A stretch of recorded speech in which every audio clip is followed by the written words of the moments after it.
because you crept too close or stood up for a good throat draft, it would come out again. The other side.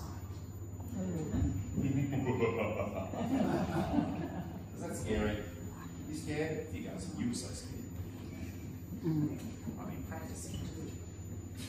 Back in the old days, of course, we would have used a wood or a coal-fired furnace. We can't do that these days. We use an induction furnace, like the black glass cooktop at home. Simple cast iron mould, my dad would have called a pig iron, gives the ingot its shape. More importantly, it very quickly draws the heat out of the liquid metal. Okay. Bear with me folks, this bit takes a little bit of concentration.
So the glowing thing is called a crucible.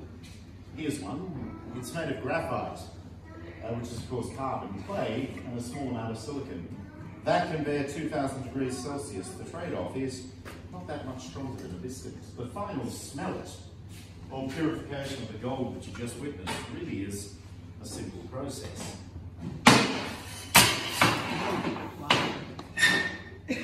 We take the impure gold, and when we pop it in the crucible, we add a very simple substance called borax. Gold is incredibly easy to purify for two reasons.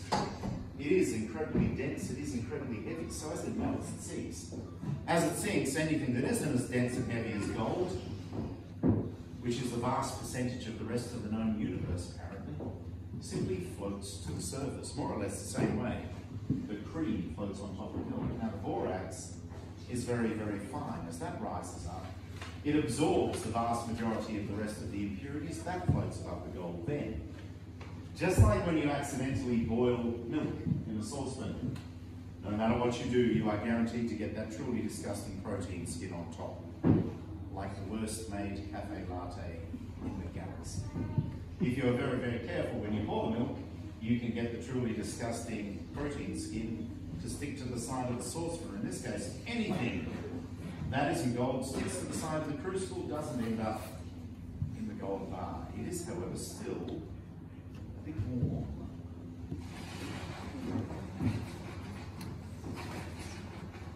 In fact, at approximately 800 degrees Celsius, this particular gold bar will take 1 hour sitting there like that, even in this cold weather, to cool down to the point whereby I could comfortably handle it without gloves.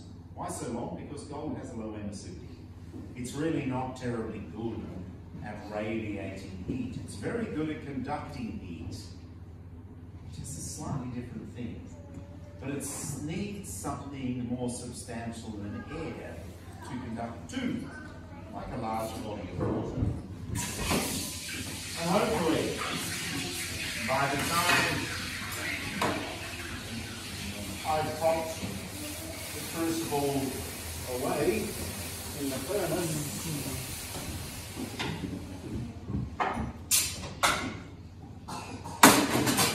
and have taken off some of this protective gear, this particular bar of gold will go from 800 degrees down to about 8. So all the heat which couldn't radiate away, all the heat which couldn't conduct itself to those thinly spaced molecules of air, has managed to rid itself through steam. And in that that incredibly short time. This particular bar of gold is now perfectly safe to handle. And what we're left with is 100 ounces. 3 kilograms of 99.99% 24 karat pure gold. Today's value is not 250,000 Australian dollars, it's 247.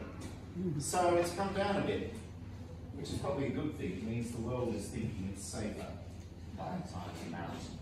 Can you see the glitter? You see the glitter? The bit that's glittering is quite flat, that area around there. What you're seeing there is the grain of the gold. Just like wood has grain, so does gold. And it is still almost crystalline. Unfortunately, what I have to do now is take this delightful bauble and drop it back into its bulletproof case. Voila. Then I'm going to open up these doors. We have a shop. Bet you never expected that. You don't have to buy anything. Come through, say good day. Enjoy the rest of your day, folks.